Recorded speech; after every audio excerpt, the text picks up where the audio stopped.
Bon, je me suis lancé en dropshipping il y a bientôt 6 ans et des erreurs, j'en ai fait des milliers. Et ces erreurs-là, elles m'ont coûté de l'argent, beaucoup d'argent. Et c'est pour cette raison que dans cette vidéo, je vais te présenter le top 5 des pires erreurs à éviter en dropshipping. La première erreur à éviter, c'est de laisser ses premiers résultats monter à la tête. Et perso, ça c'est une des plus grosses premières erreurs que j'ai fait dans le dropshipping. Alors moi, quand je me suis lancé en dropshipping, c'était fin 2017, j'avais 18 ans et au bout de 2-3 mois, j'ai eu mes premiers résultats. Alors je faisais pas énormément d'argent, mais j'ai commencé à faire 500 € de chiffre d'affaires en une seule semaine, 1000-2000 de chiffre d'affaires par mois. Et là, les résultats, ils ont commencé à me monter à la tête. Alors oui, je sais ce que tu vas me dire, mais c'est même pas beaucoup d'argent. Et oui, je sais que c'est pas beaucoup d'argent, mais écoute-moi bien.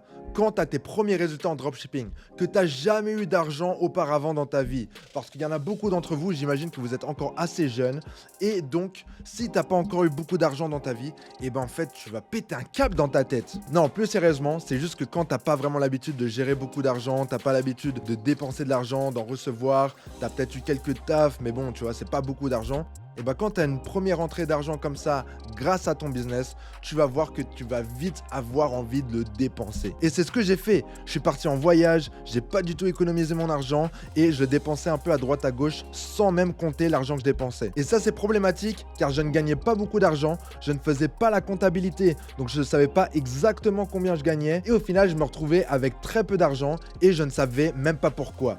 Parce que quand tu ne comptes pas l'argent que tu dépenses et l'argent qui rentre, eh bien tu te figures bien que en fait l'argent tu sais même pas où il est parti. Tu te dis juste qu'il a disparu, qu'il s'est envolé. Et c'est vraiment une erreur que je vois tout le temps. À chaque fois qu'il y a quelqu'un qui a ses premiers résultats, il fait cette erreur. Il va prendre des hôtels assez chers, il va commencer à bouffer au restaurant et tout, et au final, il a plus rien. La deuxième erreur que je vois beaucoup de gens faire et que j'ai moi-même fait pendant plusieurs années, c'est de ne pas séparer son argent personnel et l'argent de son business. Alors qu'est-ce que j'entends par là? C'est qu'en fait quand tu te lances en dropshipping, tu n'as souvent qu'un seul compte bancaire. Il y a énormément de personnes qui vont se lancer juste avec leur compte bancaire personnel. Et il n'y a pas de mal à ça. C'est normal, j'ai fait ça moi-même et la plupart des gens que je connais qui se lancent, ils font ça au début. Mais le problème, c'est qu'ils ne font pas de comptabilité et ils n'arrivent plus à s'en sortir entre l'argent personnel et l'argent du business. Si tu vas ouvrir un restaurant par exemple, tu vas pas prendre ton compte personnel, tu vas ouvrir un compte séparé pour ton business. Et ben là c'est pareil. Avec les banques en ligne comme Wise et Revolut, tu peux très facilement ouvrir un compte bancaire en ligne et même si c'est un compte personnel, tu peux l'utiliser que pour ton business. Si tu ne fais pas ça, le problème c'est que tu n'arrives pas à différencier les deux et quand tu n'arrives pas à différencier les deux, là c'est grave. Car quand tu as tes premiers résultats, tu vas voir tes chiffres dans ton compte en banque augmenter petit à petit ou même beaucoup d'un coup. Sauf que quand ça augmente, le problème derrière, c'est que toi en fait tu vas voir plus d'argent dans ton compte personnel et tu vas te dire waouh c'est cool, je peux le dépenser. Sauf qu'il faut penser aussi à ton cash flow, c'est-à-dire à l'argent que tu vas utiliser pour ton entreprise. Donc ça je vais en parler un tout petit peu après dans la vidéo, mais il faut juste savoir qu'il faut séparer toujours ses dépenses personnelles et ses dépenses professionnelles. Donc fais bien ta comptabilité du côté e-com et regarde bien toutes tes dépenses qui sortent du côté personnel. Si tu ne fais pas les deux, tu ne pourras pas être stable financièrement. Troisième erreur à éviter, c'est justement de ne pas penser à son cash flow. Alors comme je vous ai dit dans la partie précédente, le cash flow c'est vraiment en fait l'argent que vous avez pour votre business. Donc par exemple, tu te lances en e-commerce, tu crées une boutique, tu lances des pubs, donc tu dois payer les publicités et ensuite, si tu as des clients, tu dois aussi payer pour les produits que tu dois leur envoyer. Alors oui, quand on fait du dropshipping, on ne paye pas pour un stock, on n'a pas besoin d'investir avant de recevoir la commande. Mais ce que les gens oublient souvent de prendre en compte dans le dropshipping, c'est que l'argent ne vient pas instantanément dans ton compte en banque. Donc une fois que tu reçois la commande, l'argent il est process, que ce soit par Shopify Payments, Stripe ou PayPal, mais ça va prendre plusieurs jours, voire plus d'une semaine. Donc si entre-temps, tu n'as pas assez d'argent pour payer, pour envoyer le colis chez le client, et ben là tu vas te retrouver dans une galère parce que les plateformes de paiement vont voir que tu n'envoies pas les commandes et du coup tu as plus de chances de te recevoir des litiges ou même des blocages au niveau du processeur de paiement. Donc c'est vraiment pour cette raison qu'il faut avoir une réserve d'argent avant de se lancer en dropshipping.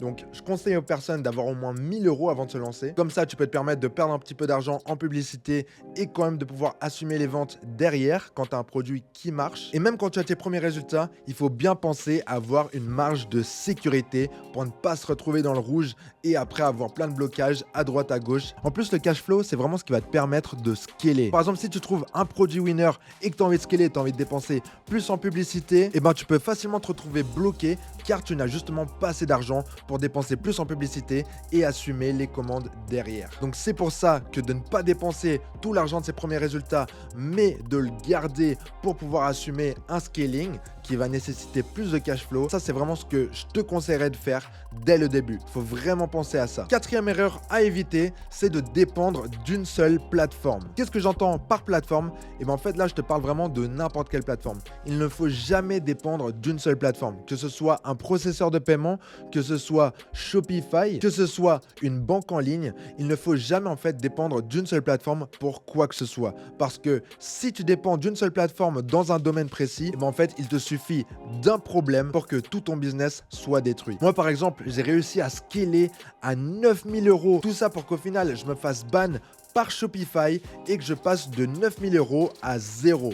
Et j'avais 3-4 000 € de prévus qui devaient se dépenser sur Facebook. Et heureusement que j'étais là pour les désactiver. Sinon, j'aurais gaspillé 3-4 000 € dans le vent. Bon là, c'est un exemple un peu hardcore d'une chose qui m'est réellement arrivée. Mais je pense que c'est une bonne leçon pour n'importe qui pour ne pas compter sur une seule plateforme. Bon là, c'est un peu particulier car c'est difficile de dépendre d'une autre plateforme que de Shopify. Surtout si on n'a qu'une boutique sur Shopify. Mais je vous conseillerais quand même, par exemple, de vous renseigner sur les alternatives comme WooCommerce. Car justement, si vous faites ban par Shopify par exemple, et ben vous n'avez pas d'autre solution. Ça va aussi pour les banques. Souvent on a confiance en les banques, mais dès qu'on se fait bloquer un compte, ce qui peut arriver, ce qui est arrivé à beaucoup d'amis à moi, et ben en fait très rapidement vous n'avez plus aucune solution pour encaisser votre argent et vous devez couper toutes vos pubs. Donc déjà pour se mettre en sécurité au niveau des banques, je vous conseillerais d'avoir un compte chez Wise Business, un compte chez Revolut Business et aussi d'avoir un troisième compte dans une banque physique. La différence entre les banques en ligne et les banques physiques, c'est que les processeurs de paiement ont plus confiance aux banques physiques et ils vont moins penser que vous êtes un arnaqueur. Pour ce qui est des plateformes publicitaires, donc bon, avoir Facebook Ads, TikTok Ads, Google Ads et surtout avoir des solutions si jamais il y a un compte qui se fait bloquer. Donc moi par exemple pour Facebook, j'utilise des comptes d'agence. Donc si vous voulez avoir un compte d'agence, ça veut dire c'est un compte indestructible, et vous pouvez aller sur unlockads.co et vous allez pouvoir avoir un compte indestructible. Mais c'est aussi bien en cas où d'avoir TikTok Ads ou Google Ads qui tournent derrière. Comme ça, vous ne dépendez pas que de Facebook. Et pour les processeurs de paiement, bon, vous avez Stripe, vous avez PayPal, vous avez Shopify Payments,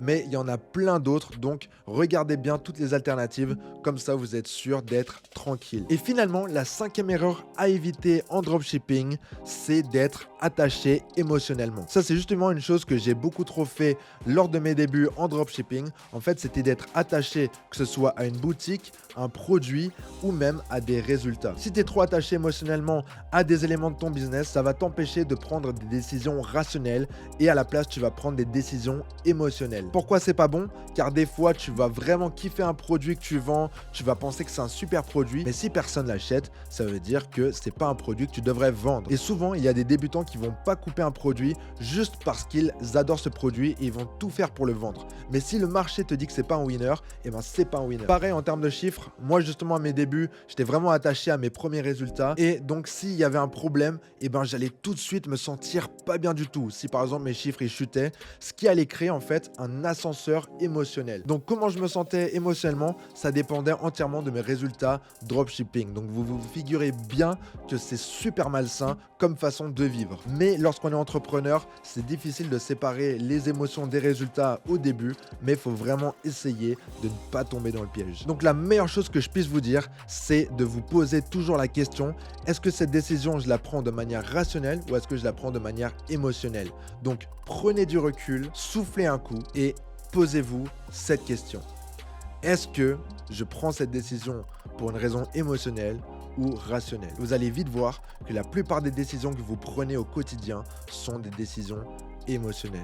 Donc, essayez de rester le plus loin possible de ça pour prendre les meilleures décisions, que ce soit dans votre business ou même dans votre vie personnelle. Si tu as aimé cette vidéo, abonne-toi, lâche un pouce bleu, va checker cette vidéo. Moi, je te revois la semaine prochaine. Ciao!